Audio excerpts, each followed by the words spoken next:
Nagpapatuloy po tayo sa serye ng ating mensahe tungkol sa mabuting balita o sa Ebanghelyo. Pansamantala muna nating pinutol ang seryeng ito para tayo ay mag-focus sa mensahe ng Pasko at ng Bagong Taon. Pero dahil may natitira pa pong 3 mensahe sa serye ng Ebanghelyo, magpapatuloy po tayo ngayong umaga. At ang paksa po natin ngayon ay biyaya. Palasak nating naririnig ang salitang grace. At maraming tao ang pinangalan ng Grace. At maraming sinaunang leader ng iglesia ang nabuhay at namatay alang-alang sa biyaya ng Diyos. At si Apostol Pablo ay isa sa pinakakilala nating halimbawa kung paanong inialay ang kanyang buong buhay sa paglilingkod sa biyaya ng Diyos. Ano nga ba ang biyaya? Bakit kailangan natin ang biyaya? Paanong tayo ay nabubuhay lamang dahil sa biyaya? Ang totoo mga kapatid, tayong lahat ay nakatatayo, nakauupo ngayon sa harapan ng Diyos dahil sa biyaya. Kung hindi dahil sa biyaya ng Diyos, wala kahit isa sa atin ang maaaring humarap sa presensya ng Diyos at mabubuhay.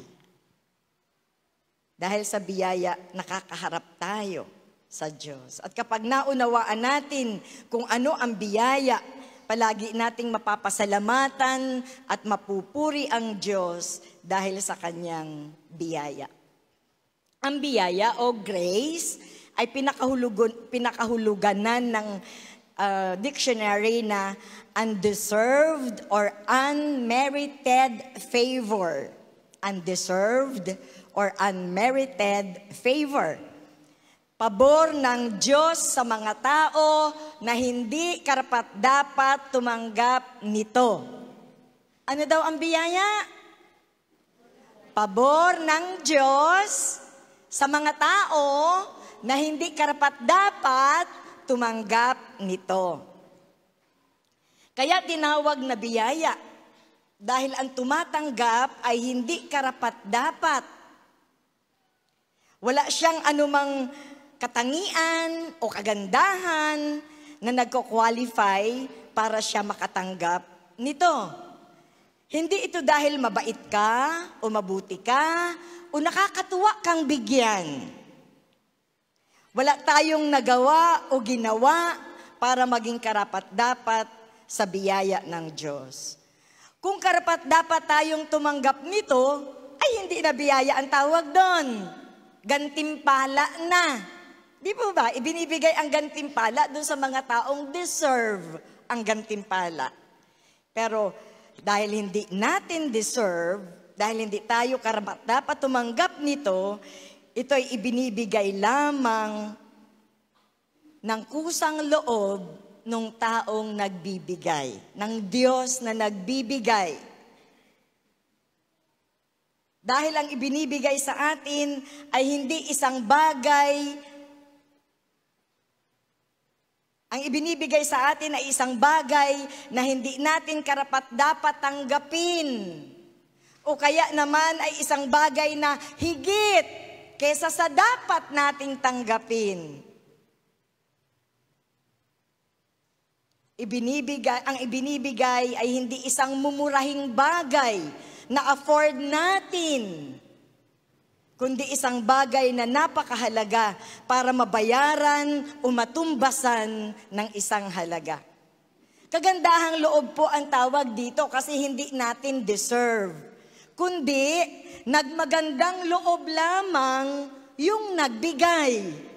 Naintindihan natin mga kapatid? Nagmagandang loob lamang yung nagbigay, kaya natin tinanggap. Ang batayan ng pagbibigay ay hindi tayo, kundi iyong sariling kagandahang loob nung nagbigay. Ang biyaya ay hindi natin mapagtatrabahuhan, masusuklian o mababayaran. Hindi natin ito pwedeng mahingi O kaya ay maipakiusap na mahingi. Sige na please, Lord. Ang biyaya ay isang bagay na hindi natin pwedeng maipakiusap na mahingi. Sabi sa Efeso 2:8 at 9, Efeso 2:8 at 9, dahil sa kagandahang loob ng Diyos ay naligtas tayo. Naligtas kayo sa pamamagitan ng inyong pananalig kay Kristo. At ang kaligtasang ito'y kaloob ng Diyos, hindi mula sa inyo.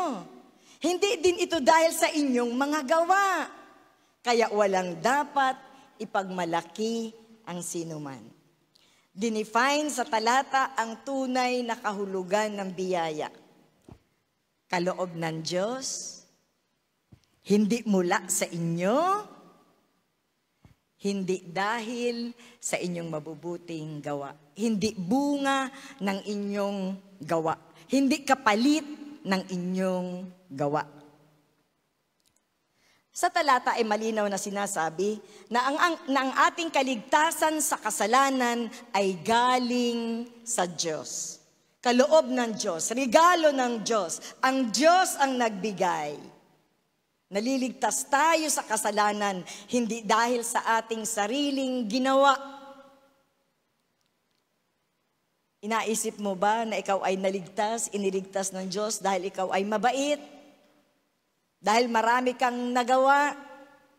Ang sabi ng talata ay hindi ito dahil sa ating gawa.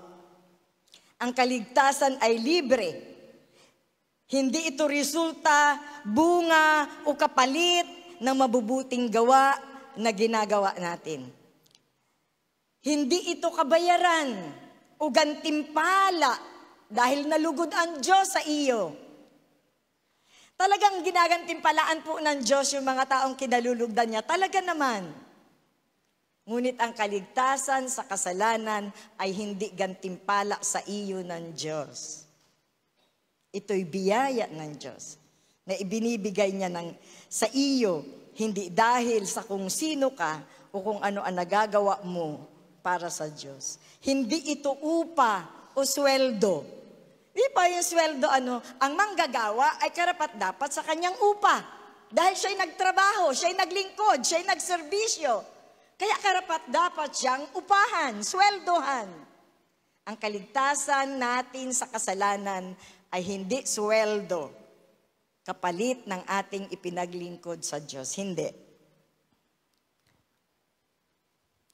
Madalas ang nireregaluhan natin o binibigyan ng premyo ay yung mga taong karapat-dapat sa premyo. Halimbawa, mga masisipag, mababait, maalalahanin, mapagmahal, magagaling. Yung mga magagaling, may premyo yun.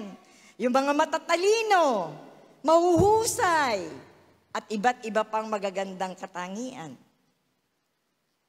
Pero ang biyaya ay matatanggap natin kahit tayo ang pinakamasama, pinakamakasalanan, pinakabulok, pinakamahina, pinakapangit, pinakamarungis, pinakatamad, at pinakakulelat. Nakita niyo mga kapatid ang pagkakaiba? Na ang biyaya ay natatanggap ng isang tao hindi dahil siya'y mahusay at magaling, kahit siya ang pinakapangit sa lahat at pinakamarumi sa lahat. Kung loloobin ng Diyos na biyayaan siya, ay makakatanggap siya ng biyaya. Kapag naunawaan natin kung gaano tayo hindi karapat-dapat na tumanggap nito, lalo nating maa-appreciate ang kadakilaan ng biyaya ng Diyos at mapapasalamatan natin siya sa kanyang kagandahang loob sa atin. Minsan, iniisip natin na karapat-dapat tayong biyayaan ng Diyos dahil mabuti tayo o mabait tayo o nagsisikap tayong magbigay lugod sa Diyos. Kaya kapag nakakatanggap tayo ng pagpapala mula sa Diyos, proud na proud tayo. Ang ganda-ganda na pakiramdam natin sa ating sarili. Kasi pakiramdam natin, deserve ko yun. Ang sipag-sipag ko kaya. Ang dami-dami ko kayang ipinaglingkod. Lahat ng gawain ng church, nandoon ako. Siyempre, deserve ko yun. Pagpalain ako ng Diyos, siyempre naman.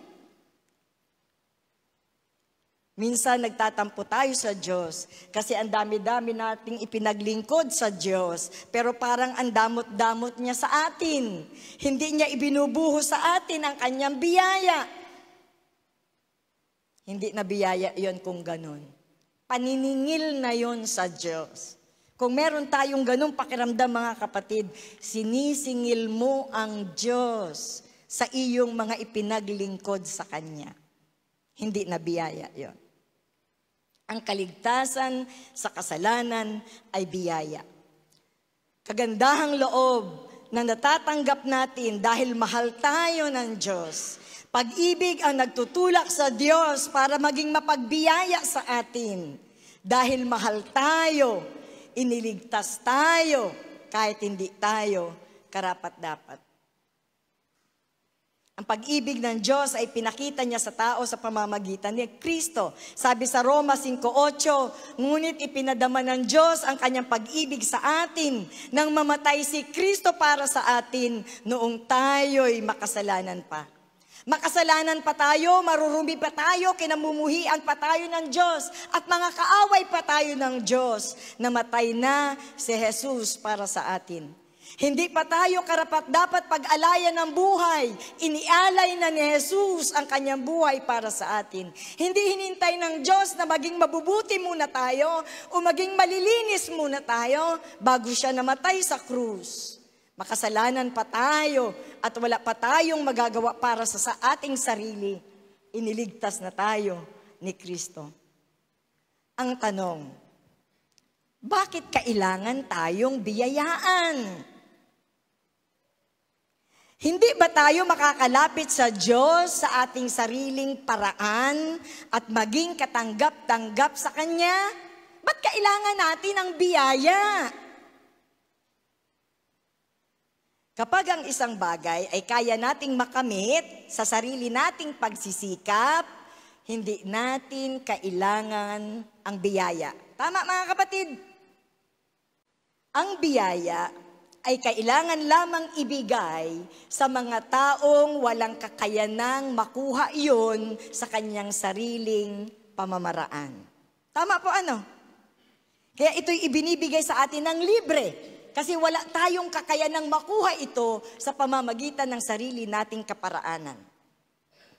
Ngayon, bakit ba kailangan ng tao ang biyaya ng Diyos? Mayroong 3 grabeng problema ang tao, kaya kailangan niya ng biyaya ng Diyos. At hindi masusolusyonan ang mga problemang ito malibang biyayaan tayo ng Diyos. At ito po ang tatalakayin natin ngayong umaga. Ang 3 malalaking problema ng tao kung bakit nangangailangan tayo ng biyaya ng Diyos. Una, ang kasalanan.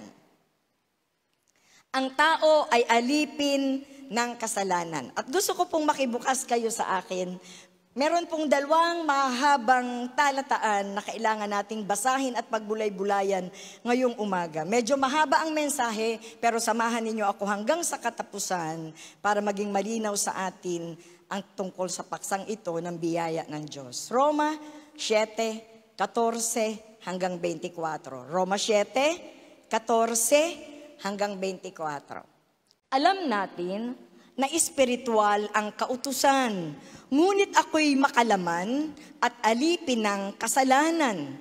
Hindi ko maunawaan ang aking sarili, sapagkat hindi ko ginagawa ang ibig ko, bagkos ang bagay na kinasusuklaman ko, ang siya kong ginagawa. Ngayon, kung ginagawa ko ang hindi ko ibig, sinasang-ayunan ko na mabuti nga ang kautusan. Kaya't hindi na ako ang may kagagawan niyon, kundi ang kasalanang nananahan sa akin. Alam kong walang mabuting bagay na nananahan sa akin. Ibig kong sabihin sa aking katawang makalaman. Kayang-kaya kong magnasa ng mabuti. Hindi ko lang magawa ang mabuting ninanasa ko, sapagkat hindi ko ginagawa ang mabuting ibig ko, kundi ang masamang hindi ko ibig ang siya kong ginagawa. Kung ginagawa ko ang hindi ko ibig, hindi na ako ang may kagagawa nito, kundi ang kasalanang nananahan sa akin. Ito ang natuklasan ko. Kapag ibig kong gumawa ng mabuti, ang masama ay malapit sa akin. Sa kaibuturan ng aking puso, ako'y nalulugod sa kautusan ng Diyos. Subalit nararamdaman kong may ibang tuntunin sa aking katawan, sa mga bahagi ng aking katawan, at ito'y salungat sa tuntunin ng aking isip. Dahil dito, ako'y naaalipin ng kasalanang nananahan sa mga bahagi ng aking katawan. Kahabag-habag ang kalagayan ko. Sino ang magliligtas sa akin sa katawang ito na nagdudulot sa akin ng kamatayan? Ang Diyos sa pamamagitan ni Heso Kristo na ating Panginoon. Salamat sa Kanya. Ito ang kalagayan ko. Sa pamamagitan ng aking isip, sumusunod ako sa kautusan ng Diyos. Ngunit sa pamamagitan ng aking katawang makalaman, ako'y sumusunod sa tuntunin ng kasalanan. Ito po ang malaking problema ng tao. Tayo ay alipin ng kasalanan. At walang talatang magpapaliwanag sa atin ng napakalinaw kung paano tayo naaalipin ng kasalanan maliban sa Roma 7. Ang pinakamalaking problema ng tao ay ang kasalanan na umaalipin sa kanya. Buti sana kung ang problema natin, mga kapatid, ay yung masasamang gawa na nagagawa lang natin. Hindi po yun ang problema natin. Yun ay bunga lamang ng kasalanang nananahan sa ating katawan at umaalipin sa ating katawan. Nakakagawa tayo ng masama dahil ang kasalanan ay umaalipin sa ating katawang makalaman. Yun ang problema ng tao. Alipin tayo ng kasalanan, sunod-sunuran tayo sa gusto ng kasalanan. Yung salitang ngunit sa verse 14, alam natin na espiritual ang kautusan, ngunit ako'y makalaman at alipin ng kasalanan. Yung salitang ngunit ay nagpapakita ng contrast, ng dalawang bagay na magkataliwas. Ano ang sinasabi ng talata? Ang kautusan ay espiritual. Ano ang kataliwas noon? Ako ay makalaman at alipin ng kasalanan. Dalawang bagay na magkataliwas. Ang kautusan ay tama, mabuti, maka-Diyos. Espiritual. Ang problema, ako ay makalaman at alipin ng kasalanan. Kaya hindi ko magawa, hindi ko masunod yung kautusan na mabuti, banal at maka-Diyos. Dahil ang problema ko ay ang aking pagkatao na makalaman at alipin ng kasalanan. Dalawang bagay na magkataliwas. Sa Roma 8, talatang 7, ay sinabi po ang ganito. Roma 8, talatang 7. Sapagkat kalaban ng Diyos ang sinumang nahuhumaling sa mga bagay na ukol sa laman. Hindi siya sumusunod sa kautusan ng Diyos at hindi niya kayang sumunod. Anong problema natin? Ano ang problema ng tao? Hindi natin kayang sumunod. Kaya hindi tayo nakakasunod dahil hindi natin kayang sumunod. Bakit hindi natin kayang sumunod? Dahil ang ating katawan ay makalaman at alipin ng kasalanan. Ang sabi sa Roma 7 ay mayroong ibang tuntunin na sinusunod ang ating katawan. At yun ay ang kasalanan. Ang ginagawa ng ating katawan ay ang mga bagay na makalaman. Yung mabuting bagay na ninanasa natin at kayang-kaya nating magnasa ng mabubuting bagay ay hindi natin magawa. Dahil yung kasalanang nananahan sa mga bahagi ng ating katawan ang nagtutulak sa atin para gawin yung masamang bagay na kinamumuhian natin at ayaw sana nating gawin. At tanungin ko kayo mga kapatid, sino sa atin ang may kakayanan na palayain ang ating sarili diyan sa kasalanan na yan na umaalipin sa atin at nagtutulak sa atin para gumawa ng masama? Meron? Merong isa sa atin na may kakayanan na palayain ang ating sarili sa kasalanan na umaalipin sa atin? Wala. Ang sabi ng talatay, hindi natin kayang sumunod. Ayaw ba nating sumunod? Gustong-gusto nating sumunod. Ang sabi ng talata sa Roma 7, kayang-kaya kong magnasa ng mabuti. Hindi ko nga lamang magawa yung mabuting ninanasa ko. Sa halip yung masamang bagay na kinamumuhian ko, ang siya kong ginagawa. Sino makapagpapalaya sa atin sa ganyang klase ng katawan? Ang sabi ni Pablo, ang Diyos sa pamamagitan ni Kristo Jesus, salamat sa Kanya. Ba't kailangan ng tao ang biyaya? Dahil hindi natin kayang mapagtagumpayan sa ating sarili ang makasalanang pagkatao, ang kasalanang nananahan, naghahari, nang aalipin at kumukontrol sa ating buong pagkatao. Kailangan natin ng Diyos para makalaya sa kalikasang ito. Ang nawala sa tao ay ang kakayanang sumunod sa Diyos. Ginawa ng kasalanan na makalaman ang ating katawan at ang ating mga pagnanasa. Kaya sabi ni Pablo, hindi ko maintindihan ang sarili ko. Yung mabuting ninanasa ako, hindi ko magawa. Kayo, naiintindihan niyo ang sarili niyo? Gustong-gusto natin ang mga bagay na mabuti. Pero sunod-sunuran tayo sa kagustuhan ng laman at ng kasalanan. Ang kasalanan ay isang malakas na puwersang nagtutulak sa tao para gawin ang mali at masama at suwayin ang Diyos. Ang ginugusto ng tao ay ang makalaman. Ang malungkot po ay ito. May kabayaran ang kasalanan. Wala sanang problema ang tao kung nagkakasala nga tayo, pero wala namang kabayaran ang kasalanan. Wala sana tayong problema. Pero dahil ang Diyos ay banal, absolutely holy, at hindi niya papayagang ang kaliit-liit ang kasalanan ay hindi parurusahan. Mga kapatid, hanggang sa kaliit-liit ang kasalanan natin, parurusahan ng Diyos. Dahil hindi papayagan ng Diyos na ang kasalanan ay hindi mapaparusahan. Yun ang problema natin. Ang sabi ng Roma 3:23, ang kabayaran ng kasalanan ay kamatayan.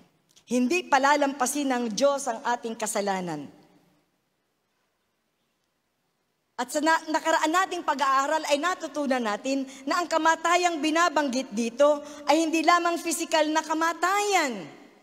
Kung saan ang ating espiritu ay hihiwalay dito sa ating katawang lupa. Hindi lamang yun ang kamatayang tinutukoy dito. Kundi habang buhay na pagkahiwalay sa Diyos sa impyerno. Hindi maaaring magsama ang banal na Diyos at ang makasalanang tao. Kailangang parusahan ng Diyos ang kasalanan ng tao. Karapat-dapat tayo sa parusa. At lahat tayo ay nahatulan na ng kamatayan. Lahat ng tao'y parurusahan ng Diyos.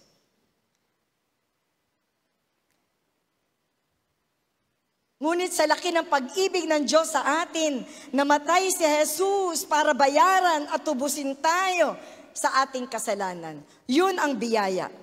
Kung wala ang biyaya ng Diyos, ang makikita niya sa atin ay ang ating karumihan, ang ating kapangitan at ang ating mga kasalanan.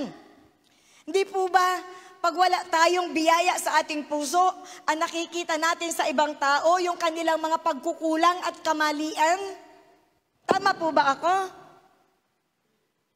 Lumulutang sa ating paningin ang lahat ng kanilang kasamaan at kasalanan. Yun ang nag-aukil-kil sa isip natin, yung masamang ginawa nila. Di po ba? Ngunit kapag mapagbiyaya tayo, na-appreciate natin ang mabubuting bagay sa kanila sa kabila ng marami nilang kapalpakan at kapintasan. Nakakagalit po ang kasalanan, mga kapatid. Ewan ko kung sino sa inyo ang hindi nagagalit sa kasalanan. Nakakagalit ang kasalanan. Kaya nga kapag inagawan tayo ng masama ng ibang tao, nagagalit tayo dun sa taong yun na gumawa sa atin ng masama. Kasi talagang nakakagalit ang kasalanan. Ay paano pa kaya, mga kapatid, sa Diyos na absolutely holy, sa pakiramdam ninyo'y anong nararamdaman ng Diyos? Every time na magkakasala tayo laban sa Kanya, gaano siya nagagalit at namumuhi sa ating kasamaan? Kung tayo nga na tao at makasalanan at nakakagawa din ng masama sa ibang tao'y nagagalit sa masamang ginagawa ng tao sa atin, imagine ninyo kung papaano namumuhi ang Diyos sa atin. Ang kasalanan ay kamuhi-muhi, kagalit-galit at karapat-dapat sa parusa. Ang kahabagan lamang ng Diyos ang umaakay sa Kanya para pag malasakitan tayo at gawa ng remedyo ang ating mga kasalanan. Kung wala ang biyaya ng Diyos, lahat tayo ay agad-agad na mapaparusahan. Wala kahit isa sa ating makakatayo. Wala kahit isa sa ating makakatayo. Kahit ang pinakamabait sa atin. Kailangan natin ang biyaya ng Diyos dahil kung sa ating sarili lamang, wala tayong kakayanan na labanan ang kasalanan at mabuhay ng matuwid at katanggap-tanggap sa Diyos. Lalo pa ang makalaya sa kaparusahang bunga ng kasalanan. Walang ibang makapaglalagot ng kapangyarihan ng kasalanan sa ating katawan, kundi si Jesus lamang. Si Jesus ang makapagpapalaya sa atin sa kasalanan. Parang tanikala baga, mga kapatid, na nang mamatay si Jesus sa krus, nang ialay ni Jesus ang kanyang buhay sa krus, kinalag ng Diyos ang tanikala ng kasalanan na gumagapos at umaalipin sa atin. Nilagot ni Jesus ang kapangyarihan ng kasalanan sa ating mga buhay. Nilinis at inalis ni Jesus ang kasalanan sa ating buhay, pati na ang kontrol at kapangyarihan nito sa ating katawan. Inalis din at iniligtas tayo sa tiyak na kaparusahang naghihintay sa atin dahil sa ating kasalanan. Hindi na ang kasalanan ang boss ng ating katawan. Nag-take over na si Jesus sa ating buhay simula nung manalig tayo sa Kanya, kung totoong nanalig tayo sa Kanya. Wala tayong lakas laban sa kasalanan. Nakita natin yun kanina, ano? Wala tayong lakas laban sa kasalanan. Alipin tayo nito. Ngunit si Jesus ay meron. Amen? Amen? Yun ay napakalaking katotohanan na kailangan nating maintindihan, mga kapatid.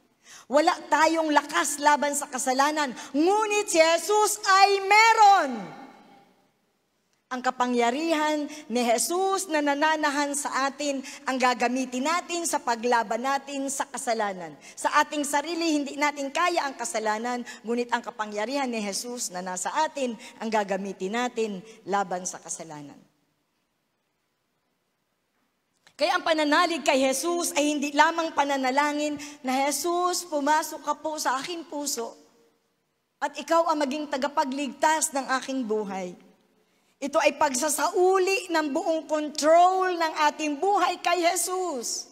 Dati tayo'y alipin ng kasalanan. Sa pamamagitan ng pananampalataya kay Jesus, tayo'y nagpapaalipin kay Jesus. Para hindi na tayo maalipin ng kasalanan, kailangan nating magpaalipin kay Jesus. Kailangan si Jesus na ang nasusunod sa ating mga buhay. Kung si Jesus ang may control ng ating buhay, hindi na natin gagawin ang mga gawa ng laman. Kailangan nating ipailalim ang ating katawan sa control ni Jesus. Kung wala si Jesus sa ating buhay, tayo ang aalipinin ng kasalanan. Kailangan natin si Jesus. Kaya nang maintindihan ni Pablo ang katotohanan ito, mga kapatid, napabulalas siya. Salamat sa Diyos. At kung titingnan ninyo ang inyong mga Biblia, yun ay may exclamation point. Pakitingnan. 7:25. Salamat sa Diyos. May exclamation point. Alam ni Pablo kung gaano kalaking biyaya na iniligtas tayo ni Kristo sa kapangyarihan at kabayaran ng kasalanan. Pangalawa, ang pangalawang problema ng tao ay kadiliman. Kadiliman. Kailangan natin ang biyaya ng Diyos dahil tayo ay nasa ilalim ng paghahari ng kadiliman. Efeso 2:2 hanggang 3. Efeso 2:2 hanggang 3. Sinunod ninyo noon ang masamang takbo ng sanlibutang ito at napailalim kayo sa prinsipe ng kasamaan, ang espiritong naghahari sa mga taong suwail. Dati kayo'y kabilang sa mga ito, namuhay ayon sa pita ng laman at sinunod ang masamang pita ng laman at pag-iisip. Kaya sa ating likas na kalagayan, kabilang tayo sa mga taong kinapopootan ng Diyos.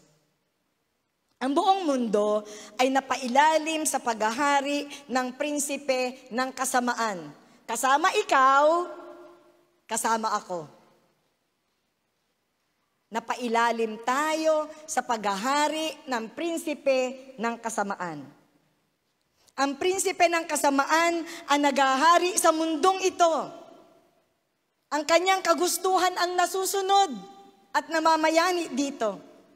Dahil siya ay masama, ang buong mundo ay naging masama. Kasama na tayo.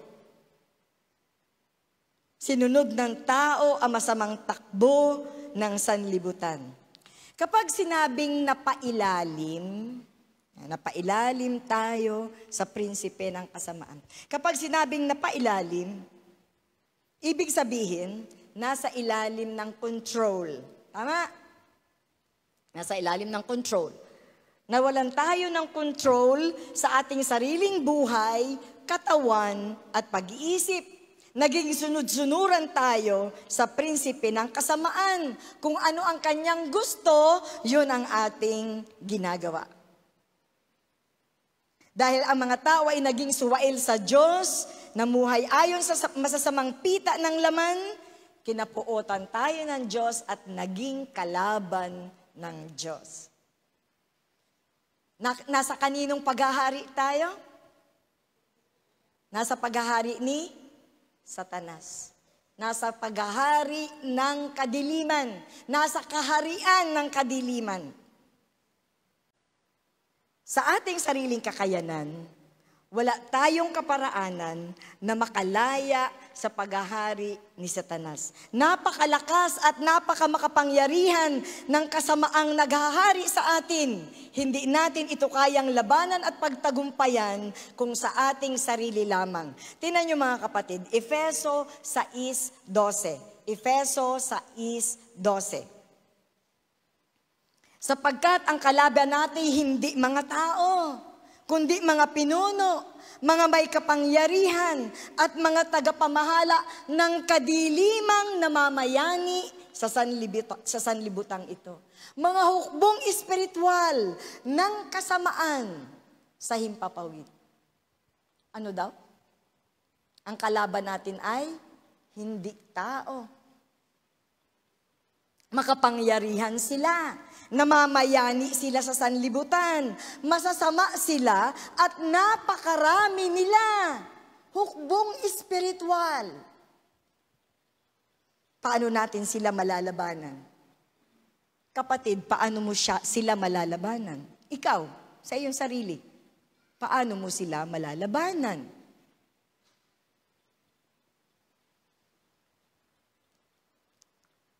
Hindi natin kaya sa ating sarili. Wala tayong magagawa laban sa kanila kung sa ating sarili lamang tayo aasa. Paano ba na-control ni Satanas ang mga tao? Ganito po yan inilarawan sa Efeso 4:18. Efeso 4:18. At wala silang pangunawa dahil sa kanilang kamangmangan at katigasan ng ulo, wala silang bahagi sa buhay na kaloob ng Diyos. Sa English po ay ganito ang translation. They are darkened in their understanding and separated from the life of God because of the ignorance that is in them due to the hardening of their hearts. Gusto kong pansinin ninyo yung mga salitang darkened in their understanding, separated from the life of God, ignorant, and hardening of their hearts. Ganun po pala ang nangyari sa tao. Pinagdilim ng prinsipe ng kasamaan ang ating isip at pinatigas ang ating mga puso. Yun ang nangyari sa atin. Nang magkasala si Adan at si Eva, ang minana natin mula sa kanila ay isang pagkataong sarado ang isip, madidilim ang isip, at matitigas ang puso. Dahil dito, nawalan tayo ng pangunawa. Ang ginamit po na salita sa English ay depraved. Depraved. Depravity of the mind. Nawalan tayo ng pangunawa. Nawalan tayo ng kakayanang makaintindi. O mga guro, alam niyo yung mga batang hindi nakakaintindi, ano? Kahit nakakalimang pasada na kayo, paulit-ulit na ang turo, hindi pa rin nakakaintindi, ano? Yun po ang nangyari sa tao. Dahil sa kasalanan, nawalan tayo ng kakayanang makaintindi. Nakamulaga sa atin ang mga katotohanan tungkol sa Diyos. Inabasa natin ito araw-araw. Nakikita natin sa kapaligiran ang kapangyarihan, kadakilaan ng Diyos. Pero hindi natin nauunawaan at hindi natin naiintindihan.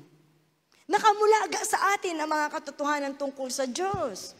Pero hindi siya maunawaan ng ating isip. Yun pong salitang ignorant, ang ibig sabihin ay walang naiintindihan, walang naaalaman, walang nalalaman. Ay bakit walang nalalaman? Dahil pinagdilim ang ating isip at pinatigas ang ating puso. At dahil sa kawalan ng kaalaman tungkol sa Diyos, napalayo tayo sa Diyos, napalayo tayo sa buhay ng Diyos, tayo ay na-separate from the life of God. Ang naging buhay natin, mga kapatid, ay ibang-iba na sa buhay ng Diyos. Kasi kung ano yung naiintindihan natin at nauunawaan natin, yun ang ipinamumuhay natin. Tama po? Pag naunawaan mong masama ang mangupit, hindi ka na nangungupit. Naintindihan mo na na masama ang mangupit. Kaya kung ano yung naiintindihan natin, yun ang ipinamumuhay natin. Ngayon, dahil di tayo makaintindi ng mga bagay tungkol sa Diyos, ng mga bagay na espiritual, napalayo tayo sa buhay ng Diyos. Ang ating buhay ay naging malayong-malayo na. Ibang-iba na kesa sa buhay ng Diyos. Separated from the life of God.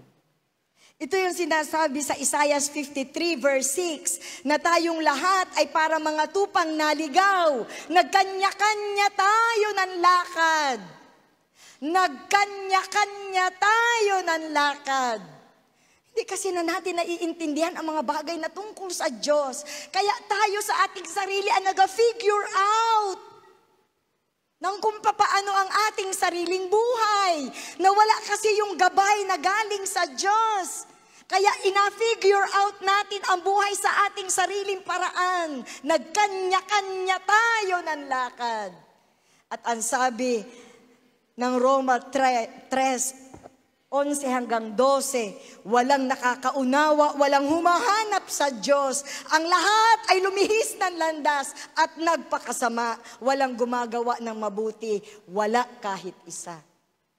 Yun ang nangyari sa tao. Dahil hindi na natin maintindihan ng Diyos, nagkanya-kanya tayo ng lakad, tayo'y napalayo sa Diyos, tayo'y napalayo sa buhay ng Diyos, at tayo'y nagpakasama. Yun ang nangyari sa atin. Ang buong sanlibutan ay nakontrol ni Satanas sa ganitong paraan. Para tayong mga robot na napasusunod ni Satanas ang isip at kalooban. Ang pagkaintindi natin ay ang buti-buti natin at nalulugod ang Diyos sa mga pinaggagawa natin. Hindi natin nauunawaan na ang buhay natin ay malayong malayo na sa Diyos. Dahil sa kawalan ng kaalaman tungkol sa Diyos, ang iniisip nating nakalulugod sa Diyos ay kinamumuhian pala niya at hindi pala niya gusto. Nagpakasama tayo at wala nang gumagawa ng mabuti kahit isa sa atin. Ang sinusunod na natin ay ang prinsipe ng kasamaan. Hanggat hindi binubuksan ng Diyos ang ating mga matang espiritual, hanggat hindi inaalis ng Diyos ang lambong ng kadiliman sa ating mga pangunawa, hindi natin makikita ang ating kalunos-lunos na kalagayan. Sabi na ikalawang Korinto 4:4, ikalawang Korinto 4:4, hindi sila sumasampalataya sapagkat ang kanilang isip ay binulag ng Diyos ng daigdig na ito. Sila'y binulag nito upang hindi nila makita ang liwanag ng mabuting balita. Bakit hindi natin nakikita ang ating kalagayan? Bakit hindi natin nakikita ang napakasama natin? Bakit hindi natin naiintindihan napakalayo na natin sa Diyos? Dahil binulag ng Diyos ng daigdig na ito ang ating mga pag-iisip. Binulag ni Satanas ang ating mga isip. Ang tingin natin sa lahat ng ating ginagawa ay tama. Kahit mali, ang tingin natin ay tama. Gumagawa na tayo ng masama na walang anuman at hindi natitigatig ang ating konsyensya. Akala natin ay okay na okay tayo, gayong napapahamak tayo. Biyaya lamang ng Diyos ang makapagbubukas ng ating nadimlang pag-iisip. Makakaunawa lamang tayo ng mga katotohanang espiritual kapag kinalag ng Diyos ang kadilimang bumabalot sa ating pag-iisip. Dahil madilim ang ating pag-iisip, madilim din ang ating buhay at namumuhay tayo sa kadiliman. Ang good news ay ito. Colossus 1:12-14. At magpasalamat kayo sa Ama sapagkat minarapat niyang ibilang kayo sa mga hinirang na magmamana ng kaharian ng kaliwanagan. Iniligtas niya tayo sa kapangyarihan ng kadiliman at inilipat sa kaharian ng kanyang minamahal na anak. Sa pamamagitan ng anak tayo'y pinalaya at pinatawad sa ating mga kasalanan. What a great privilege. Tayo ay iniligtas sa kapangyarihan ng kadiliman. Pinalaya tayo sa control ni Satanas at inilipat tayo sa kaharian ni Kristo. Dahil dati tayo ay kabilang sa mga pinag-aharian ni Satanas, ngunit hinirang tayo ng Diyos upang magmana ng kaharian ng kaliwanagan. Kaharian ng kaliwanagan. Mga kapatid, pansinin po ninyo yung salitang minarapat ng Diyos. Ano daw? Minarapat ng Diyos. Bakit tayo napabilang sa kaharian ng kanyang anak? Minarapat ng Diyos. Yung salitang minarapat ng Diyos ay nagsasabi mga kapatid na hindi tayo karapat-dapat. Ginawa lamang tayong karapat-dapat. Mga taong hindi karapat-dapat na ginawa ng Diyos na karapat-dapat, ang tawag doon ay minarapat. Hindi ari, pinag-ari. Hindi dapat, ginawang dapat sa pamamagitan ng kamatayan ni Jesucristo sa krus. Tayo'y pinatawad, tayo'y nilinis, tayo'y pinalaya, tayo'y inilipat sa kaharian ng kaliwanagan, mula sa kaharian ng kadiliman. Ano ang ginamit ng Diyos para mangyari ang lahat ng ito? Si Kristo. Hindi ikaw, Hindi ang mga ginawa mo. Hindi ang mabubuting ginawa mo. Hindi ang lahat ng mga abuloy, ikapo at offering na inihulog mo dito. Hindi. Ang kamatayan ni Hesukristo sa krus.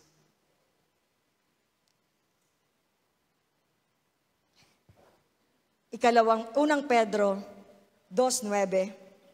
Huling bahagi po ng unang Pedro 2:9. Pinili kayo ng Diyos upang maging Kanya at maghayag ng mga kahangahangang gawa niya. Siya rin ang tumawag sa inyo mula sa kadiliman tungo sa Kanyang kagilagilalas na kaliwanagan. Hindi tayo ang nagkusa, ang Diyos ang nagkusa. Hindi tayo ang nagpresenta, ang Diyos ang pumili. At ang Diyos ang tumawag. At ang Diyos ang naglipat sa atin mula sa kaharian ng kadiliman patungo sa kaharian ng kaliwanagan. Bilang tugon, dapat tayong magpasalamat at dapat tayong mamuhay sa kaliwanagan. Sa Efeso 5:8, ang bilin ni Pablo, dati nasa kadiliman kayo, ngunit ngayon nasa liwanag sapagkat kayo'y sa Panginoon.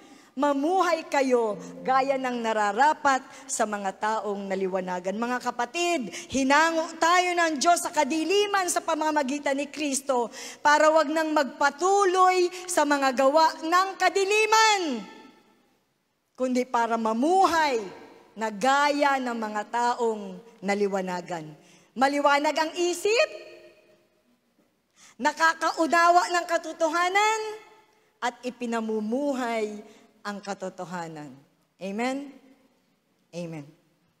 Pangatlo, kamatayan.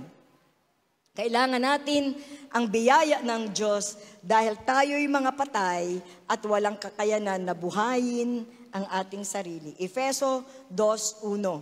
Noong unay mga patay kayo dahil sa inyong pagsuway at mga kasalanan. Bago tayo sumampalataya kay Jesus, bago tayo napabilang sa mga anak ng Diyos, tayo ay mga patay dahil sa ating mga kasalanan. Yung patay po, ang isang taong patay, wala ng buhay. Hindi na yun nalago. Naunawaan nyo? Yung isang taong patay, hindi na yun nalago. Wala ng pag-unlad yun. Wala ng kabuluhan yun. Wala ng magagawang anuman yun. Papabulok na yun. Atapon na lamang yun. Tama? Kung buhay sana tayo, baka sakaling may magagawa pa tayo. Ang problema, patay tayo dahil sa ating mga kasalanan. Ang kamatayan ay resulta ng kasalanan. Ang sabi sa Roma 5:12, ang kasalanan ay pumasok sa sanlibutan sa pamamagitan ng isang tao at ang kamatayan sa pamamagitan ng kasalanan. Dahil dito lumaganap ang kamatayan sa lahat ng tao sapagkat ang lahat ay nagkasala. Sino ang nagdala ng kamatayan sa atin? Ang kasalanan. Dahil ang kamatayan ay resulta ng kasalanan. Ngayon, dahil lahat tayo ay nagkasala, lahat tayo ay namatay. Gusto kong pansinin ninyo yung past tense. Nagkasala, namatay. Lahat tayo ay patay. Past tense. Dahil sa kasalanan. Ginawa tayo ng kasalanan ng mga patay. Roma 3:23, sapagkat ang kabayaran ng kasalanan ay kamatayan. Kaya ang nagdala ng kamatayan sa atin ay ang kasalanan. Hindi lamang ito physical death, mga kapatid, sabi ko kanina, kundi ito din ay yung habang buhay na pagkahiwalay sa Diyos. Sabi sa ikalawang Tesalonica 1:9, ikalawang Tesalonica 1:9, ang magiging parusa nila'y walang hanggang kapahamakan at pagkawalay sa Panginoon sa kanyang kaluwalhatian. Ang sinabi sa Roma 3:23 ay, ang kabayaran ng kasalanan ay kamatayan. Hindi na in-specify kung anong klaseng kamatayan. Pero pagdating sa 2 Tesalonica 1:9, ito'y i-define na ganito. Ang magiging parusa nila'y walang hanggang kapahamakan at pagkawalay sa Panginoon at sa Kanyang kaluwalhatian. Ang parusa sa kasalanan ay walang hanggang kapahamakan at walang hanggang pagkahiwalay sa Panginoon. Hindi ito panandali ang kamatayan. Hindi ito panandali ang kaparusahan. Ang parusa sa kasalanan ay walang hanggan for all eternity. Sisingilin at pagbabayaran ng tao ang kasalanan niya sa Diyos for all eternity. Sa walang katapusang buhay sa kabila, pagbabayaran natin sa Diyos ang ating mga kasalanan. Ganito po yan dinescribe ni Isaias, Propeta Isaias. Isaiah chapter 24 verse 6. Therefore, a curse consumes the earth. Its people must pay the price for their sin. They are destroyed by fire and only a few are left alive. Ano daw? Therefore, a curse consumes the earth. Its people must pay the price for their sins. They are destroyed by fire, and only a few are left alive. People must pay the price for their sin. Kailangan pagbayaran ng tao ang kanyang kasalanan at ang kabayaran ay walang hanggang pagkahiwalay sa Diyos sa apoy ng impyerno. Sabi ni Isaiah, they are destroyed by fire. Walang hanggang pagkaparusahan at walang hanggang pagkahiwalay sa Diyos sa apoy ng impyerno. Hindi tayo makakalibre sa ikalawang kamatayan. Walang makakalibre kahit isa dahil lahat tayo ay nagkasala. Lahat tayo ay nahatulan na ng walang hanggang kamatayan.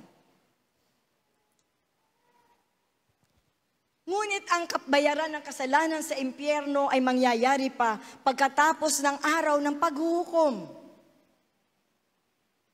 Pagkatapos ng araw ng paghuhukom, ang lahat ng hindi nananalig sa Panginoong Hesus ay ibubulid sa lawa ng naglalagablab na apoy at asupre. Ngunit alam nyo ba nga, mga kapatid, na ngayong oras na ito, ang ating espiritu ay mga patay. Yung ikalawang kamatayan na dinidescribe sa Revelations na isang lawang apoy at asupre, in the future pa natin mararanasan. But even right now, tayo ay mga spiritually dead. Ang ating mga espiritu'y namatay. Simula na magkasala si Adan at si Eva, ang minana natin ay mga espiritong patay. Dahil sa kasalanan namatay ang ating espiritu. At kung babasahin ninyo, mamaya pag-uwi sa bahay, ini-encourage ko kayo na basahin ng pauli-uli at unawain ang Roma 8, 1 hanggang 11. Kasi doon ay malinaw na ipinaliliwanag sa atin ang kamatayang espiritual. Roma 8, 1 hanggang 11. Sabi doon, dahil sa kasalanan, namatay ang ating katawan at ang ating espiritu. Nawala ang Diyos sa buhay natin. Nawalay tayo sa Diyos. Dahil sa kasalanan, nawalay tayo sa Diyos. Umalis ang espiritu ng Diyos sa tao. Nawalay tayo sa Diyos. Nawala ang Diyos sa buhay natin. Nawalan tayo ng bahagi sa buhay ng Diyos. Buhay ang ating katawan at humihinga.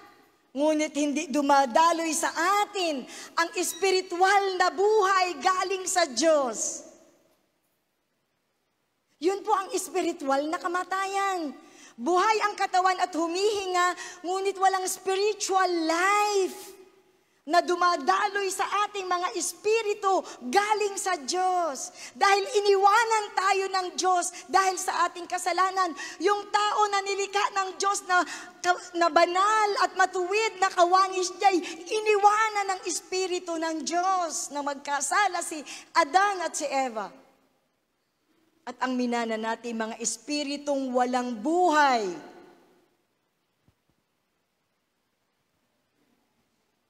Ang espiritual na kamatayan ay kapag ang Espiritu ng Diyos ay hindi na nananahan at pumapatnubay sa tao. Nawalan tayo ng kakayanan na mabuhay ayon sa kalooban ng Diyos. Nawalan tayo ng lugar sa buhay na nakaugnay sa Diyos. Napailalim ang tao sa espiritong naghahari sa mga suwail. At naalipin tayo ng kasalanan, namuhay tayo na kalaban ng Diyos. Hindi na natin ninanasa, ito ang sabi sa Roma 8 mga kapatid, hindi na natin ninanasa ang mga bagay na ukol sa Espiritu ng Diyos, kundi ang ninanasa na natin ay ang mga bagay na ukol sa laman. Ang anumang patay ay wala ng pag-asang mabuhay, wala ding magagawa para buhayin ang kanyang sarili. Malibang mayroong kapangyarihang galing sa labas ng kanyang katawan na bubuhay muli sa kanya. Yung mga nai-emergency at nag-aagaw buhay, sa kanyang sarili, wala siyang kakayanan na buhayin ang kanyang sarili. Tama po? Kailangang merong rescue team na magre-resuscitate sa kanya para siya ay mabuhay. Merong lakas na nanggagaling sa labas ng kanyang katawan na mag-i-infuse ng buhay. At yun po ang ginawa ng Diyos sa atin. Dati tayo'y mga patay, ang espiritu natin patay. Hindi natin kayang makipag-ugnay sa Diyos, nawalan tayo ng kakayanang mabuhay sa paraang nabubuhay ang Diyos.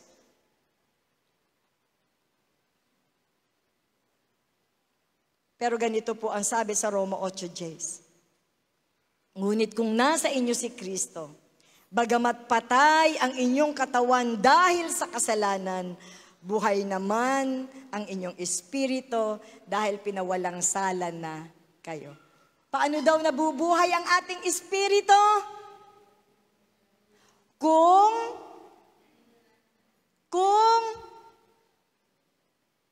hello? Ay, wag kayo sa akin tumingin kayo sa Bible nyo. Ang ating espiritu ay buhay kung nasa inyo si Kristo. Sino ang nagdadala ng buhay sa ating espiritu? Si Kristo. Kaya kung nasa inyo si Kristo, buhay ang inyong espiritu. Ang pananahanan ng espiritu ni Kristo ang nagdadala ng buhay sa ating mga espiritong dati ay patay. Roma 8:13. Ngunit ngayon, dahil sa inyong pakikipag-isa kay Kristo, kayong dating nasa malayo ay nailapit sa pamamagitan ng kanyang kamatayan. Dahil sa kamatayan ni Kristo, tayo'y maaari ng mabuhay muli. Kaya ang sabi ni Juan, ni Jesus, kaya ang sabi ni Jesus kay Nicodemo, lahat ay kailangang maipanganak na muli. Si Jesus po may sabi nun, lahat ay kailangang maipanganak na muli. Bakit kailangang maipanganak na muli? Dahil ang espiritu ay patay. Kailangang maipanganak na muli ang ating mga espiritu. At papaano nangyayari yun? Ang sabi sa Juan 3:6, ang ipinanganak sa laman ay laman, at ang ipinanganak sa espiritu ay espiritu.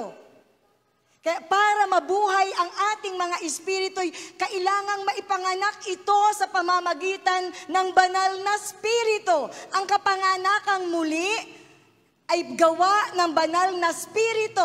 Kapag si Kristo at kapag ang espiritu ni Kristo ay nasa atin, muling nabubuhay ang ating mga espiritu na dating patay. Ganito pala ang nangyari sa atin. Dahil sa kasalanan, patay ang ating katawan, patay din ang ating espiritu. nang manalig tayo kay Jesus, binuhay ang ating espiritu dahil sa pananahanan ng banal na espiritu sa ating buhay, nagkaroon tayo ng bagong pagnanasa na gawin ang kalooban ng Diyos. Nagkaroon tayo ng kakayanan na sundin ang ninanasa ng banal na espiritu. Dahil nag-infuse ang banal na espiritu ng bagong buhay sa ating mga espiritu. Kaya yung espiritong dati walang kakayanang makaunawa sa Diyos, ngayon ay nakauunawa na sa Diyos, nakasusunod sa Diyos, at nagkakaroon ng pagnanasang sundin ang kalooban ng Diyos.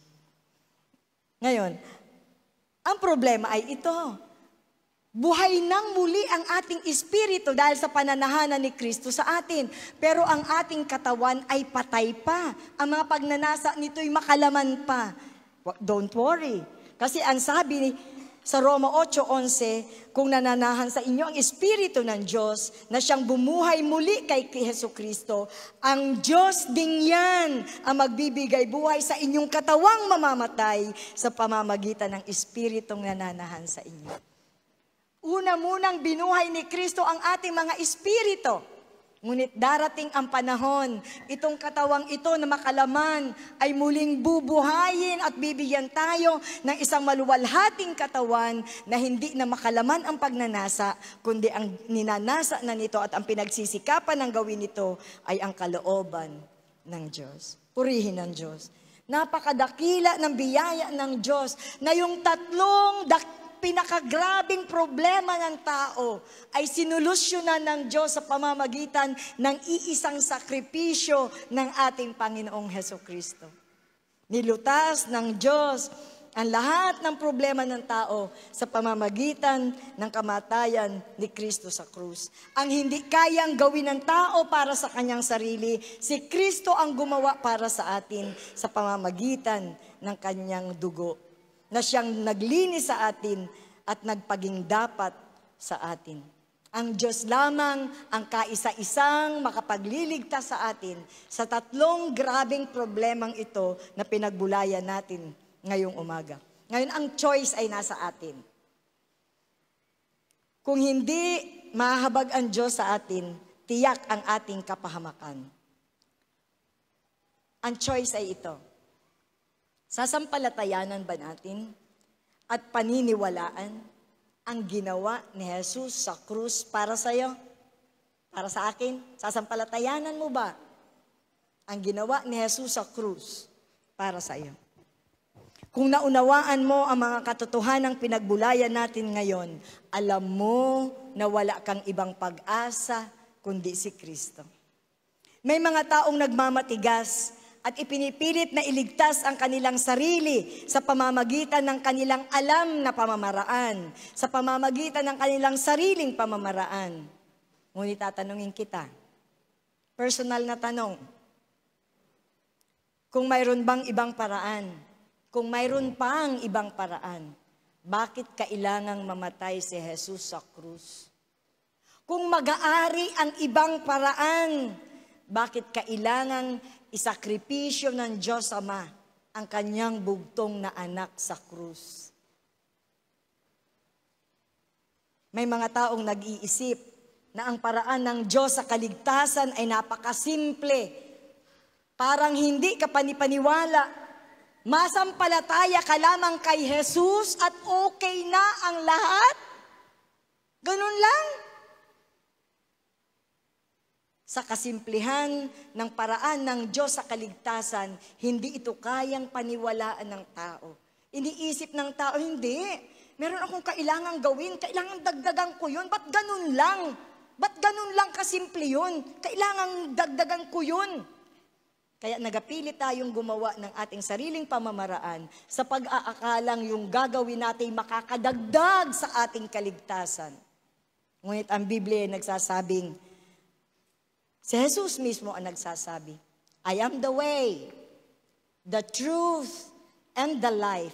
No one comes to the Father except by me.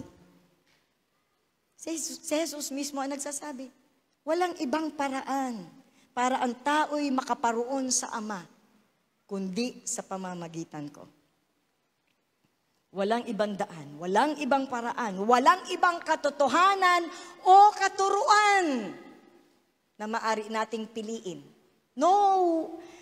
Mga kapatid, maraming mahusay at magagaling na tagapagturo at tagapangaral ang pwede nating mapakinggan at mapanood sa TV. Pero sinasabi ko sa inyo mga kapatid, walang ibang katotohanan, walang ibang katuruan na pwede nating pagpilian. At pwede natin sabihin, ito, ang papunta sa kaligtasan sa kasalanan. Iisa ang daan, iisa ang katotohanan. Si Jesus lamang.